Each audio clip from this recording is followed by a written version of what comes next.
오늘 함께 보실 말씀은 에베소서 6장 1절에서 9절까지 말씀입니다.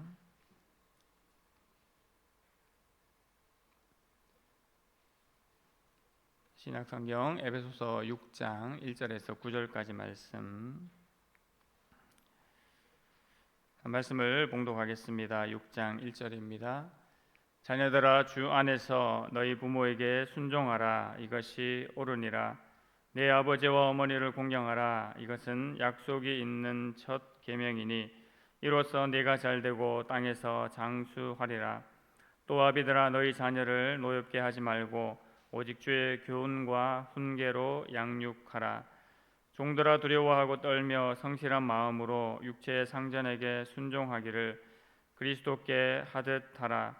눈가림만 하여 사람을 기쁘게 하는 자처럼 하지 말고 그리스도의 종들처럼 마음으로 하나님의 뜻을 행하고 기쁜 마음으로 섬기기를 주께 하듯 하고 사람들에게 하듯 하지 말라. 이는 각 사람이 무슨 일을 행하든지 종이나 자유인이나 주께로부터 그대로 받을 줄을 알미라. 상전들아, 너희도 그들에게 이와 같이 하고 위협을 그치라.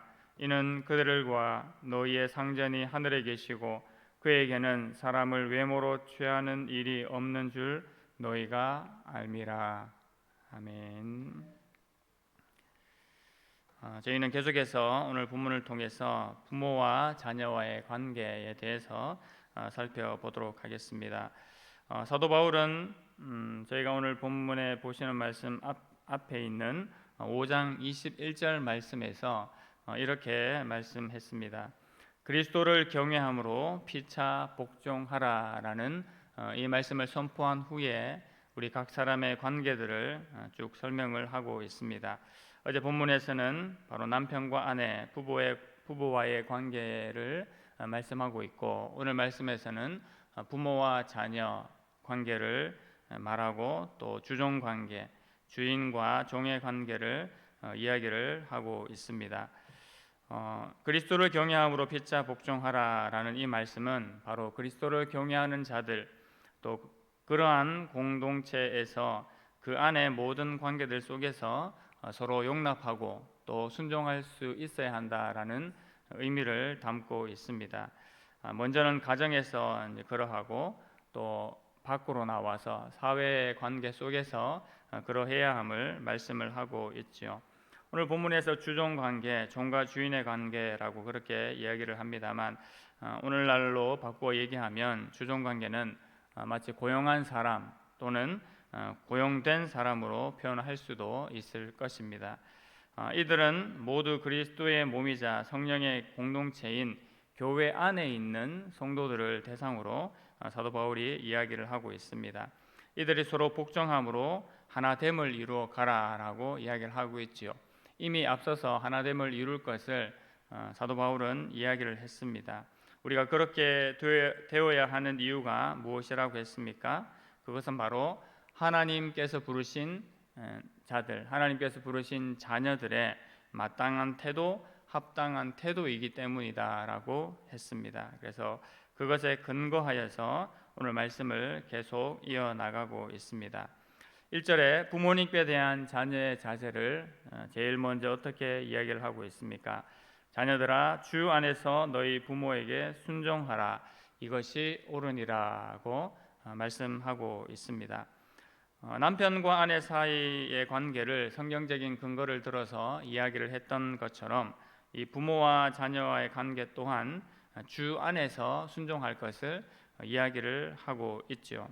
자녀들은 주 안에서 순종하고 또 부모들은 어떻게 합니까? 주의 교훈과 훈계로 양육할 것을 이야기를 하고 있습니다. 주종 관계에서는 종들은 그리스도께 하듯 하라라고 얘기하고 있고, 또 주인된 자들은 그들과 너희 상전이 하늘에 계심을 알고 하늘에 계심을 믿고 또 행동하라라고 이야기를 하고 있습니다. 모든 관계 속에서 정리를 해볼 때 결국은 주 안에서 행하여지고 주께 하듯 하고, 그 다음에 우리가 주 안에 있는 존재들임을 기억하라라는 것으로 정리를 해볼 수 있을 것입니다. 자녀들을 얘기하면서 주 안에서 순종할 것을 먼저 요구를 했는데요. 여기에서 자녀들은 부모님에게 속해서 양육과 훈계가 필요한 단계의 자녀들이라고 보시면 될 것 같습니다. 당시의 자녀들은 부모에게 종속되어 있는 것이 일반적인 상황이었습니다. 그래서 한편으로는 자녀가 부모에게 순종하는 것은 당연한 것, 그 당시로 보아도 사회적인 전통 또 통념이었다라고 볼 수가 있습니다. 하지만 바울은 이제 그런 생각 속에서, 사회적인 통념 속에서의 그런 순종이 아니라 하나님께서 정해주신 질서와 권위 속에서 그 부모를 순종할 것을, 그 부모를 공경할 것을 명령을 하고 있습니다. 그렇게 하면서 이 부모 공경, 부모님께 순종한 것에 대한 복을 약속을 하고 있지요. 2절 3절에 내 아버지와 어머니를 공경하라. 이것은 약속이 있는 첫 계명이니 이로써 내가 잘되고 땅에서 장수하리라라고 이야기를 하고 있습니다. 즉 부모님을 공경하고 순종하는 자, 하나님께서 제시한 이 권위와 질서를 따르는 자에게 하나님께서 번영과 장수의 복을 허락하시겠다라고 이야기를 하고 있습니다. 이것은 다른 이야기보다 이미 하나님께서 이스라엘을 통해서 아버지 하나님을 주인과 아버지로 섬길 때에 이미 허락하셨던 그 복입니다. 그 복을 바로 인간관계에서 부모님을 마땅히 잘 섬기는 것이 곧 하나님을 잘 섬기는 것으로 이야기를 하면서 그 순종함의 복을 누릴 것을 이야기를 하고 있습니다. 그리고 2절에서는 이것이 약속이 있는 첫 계명이다라고 그렇게 이야기를 하고 있죠. 약속이 있는 첫 계명이다. 이것은 이제 두 가지 해석으로 볼 수가 있는데, 첫 번째로는 사람과 사람 사이에 있었던 계명, 즉 10계명 중에서 1계명에서부터 4계명까지는 하나님께 대한 계명이라면 이 5계명부터 10계명까지가 사람과 사람 사이에 맺어진 계명, 이웃 사이에 주어진 계명인데, 그 계명들 중에서 제일 먼저 나와 있는 것이 이제 5번째 부모를 공경하라는 계명에서 이제 첫 번째 계명이다라는 해석입니다. 또 한 가지는 하나님께서 모세를 통해 주신 이 10계명이 바로 율법 전체, 율법을 시작하는 점이라는 점에서 바로 이제 첫 계명으로 보는 그런 차원의 해석이 있습니다. 그러니까 이제 10계명이라는 10계명이 주어졌지만 그 10계명은 바로 처음 주어지는 계명과 같다라는 의미에서 첫 계명이다라는 해석이 있습니다. 해석의 차이는 있기는 합니다만 후자, 즉 모세의 율법이 시작된 차원에서의 그 첫 계명으로 보는 것이 이제 무방할 것으로 보입니다.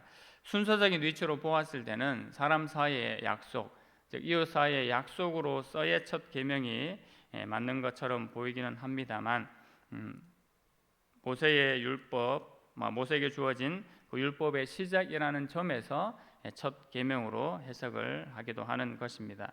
아무튼 이것을 통해서 하나님께서 은혜를 주시겠다라고 약속을 하고 계시지요. 부모님들에 대한 태도는 어떠합니까? 4절에서 또 아비들아 너희 자녀를 노엽게 하지 말고 오직 주의 교훈과 훈계로 양육하라고 말씀을 하고 있습니다. 아비들이라고 얘기를 하지만 아버지, 어머니 모두를 일컫는 것으로 볼 수가 있습니다. 노엽게 하지 말기를 명령을 하고 있죠. 이것은 다른 말로 어떤 의미겠습니까? 부모된 자가 하나님의 성품을 가지고 하나님께서 우리에게 행하신 그런 심령과 마음으로 그 자녀들을 동일하게 대할 것을 이야기를 하고 있습니다.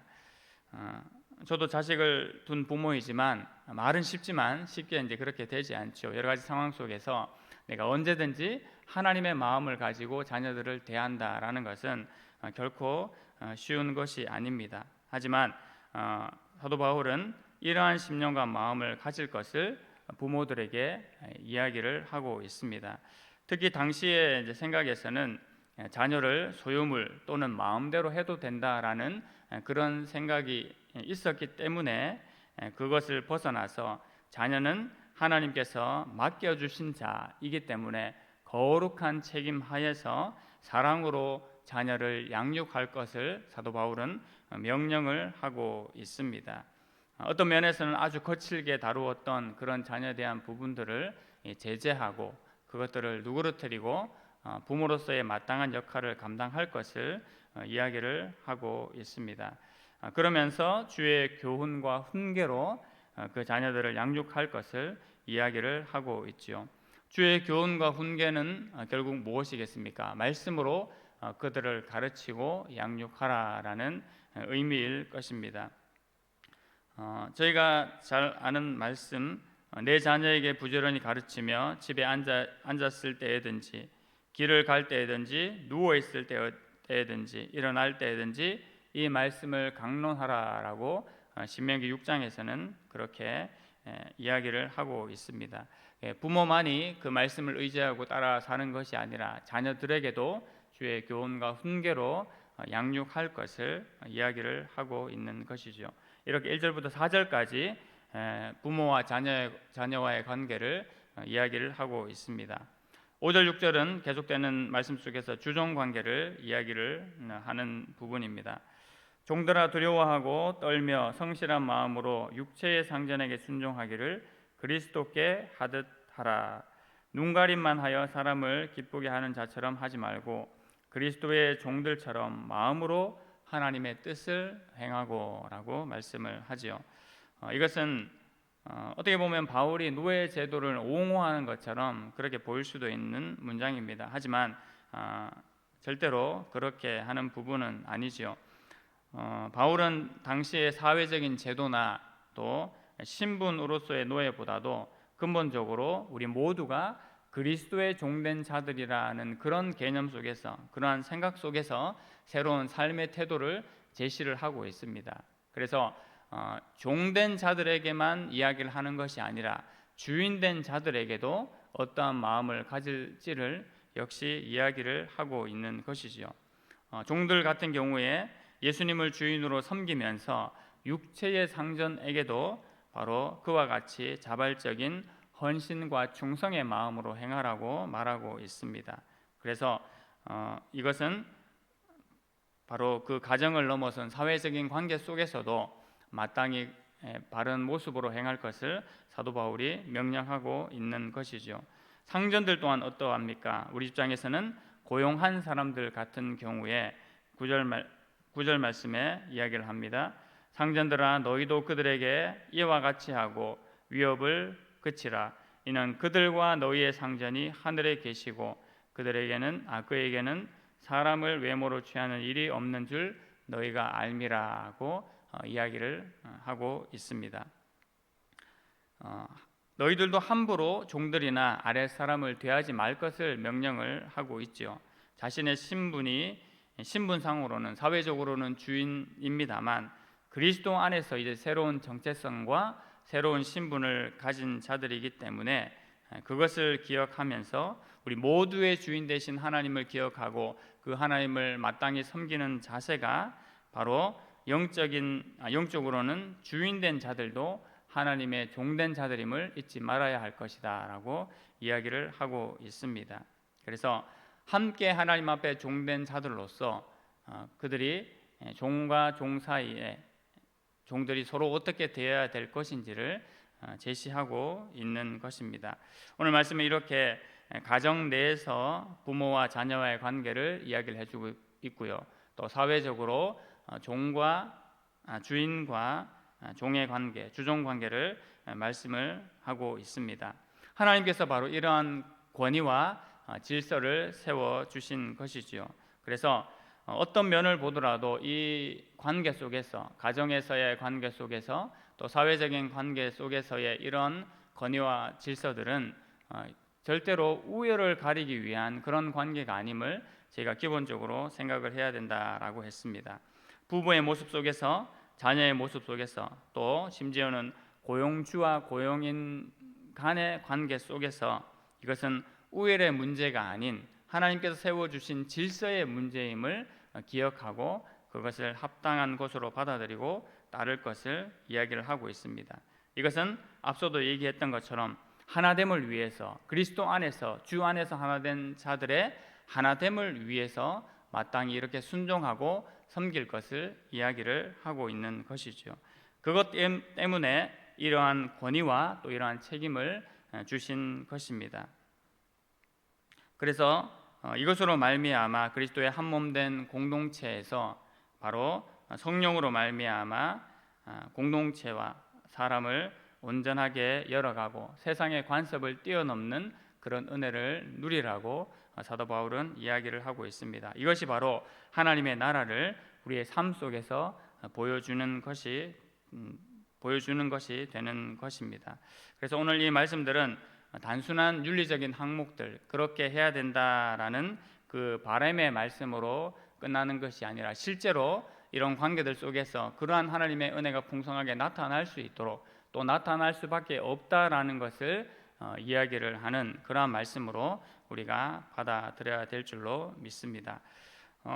이 말씀이 2000년의 간격을 두고 쓰여지긴 했습니다만, 이러한 일들이 그리스도를 믿는 자들 안에서, 주 안에 있는 자들에게 실제로 일어날 수 있는 일임을 우리가 분명히 기억을 해야 될 것입니다.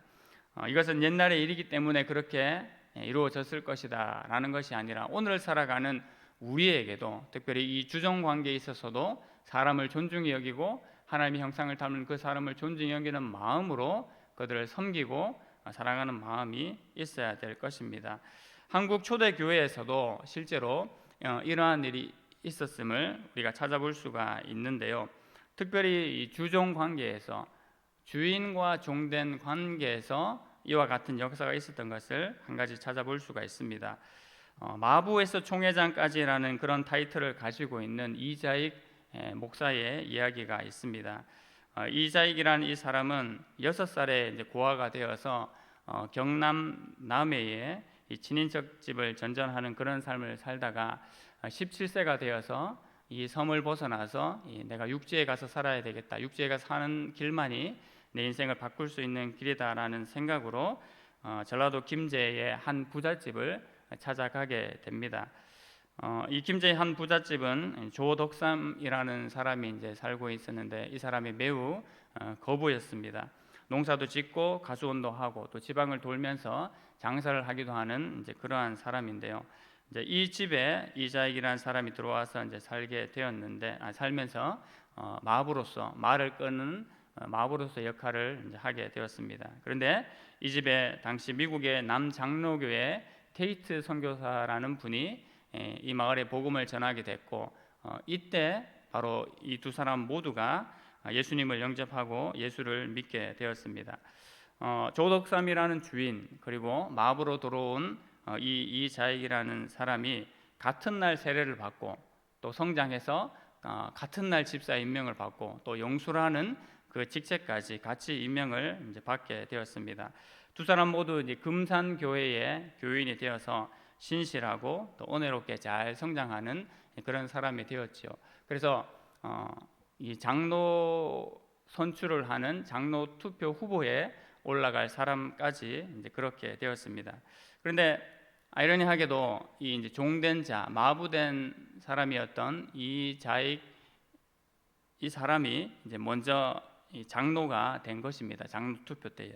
그래서 이 장로 투표를 진행하던 테이트 선교가 이제 몹시 당황하고 염려하는 사건이 이제 발생을 하게 된 겁니다. 사회적인 통념 속에서는 이게 주인 된 자가 이제 먼저 되는 것이 안정적이고, 교회 내에서의 위치를 보았을 때도 이제 바른 순서라고 선교사조차도 그렇게 이제 생각을 했는데, 종된 자가 먼저 장로 투표에서 장로가 이제 된 것입니다.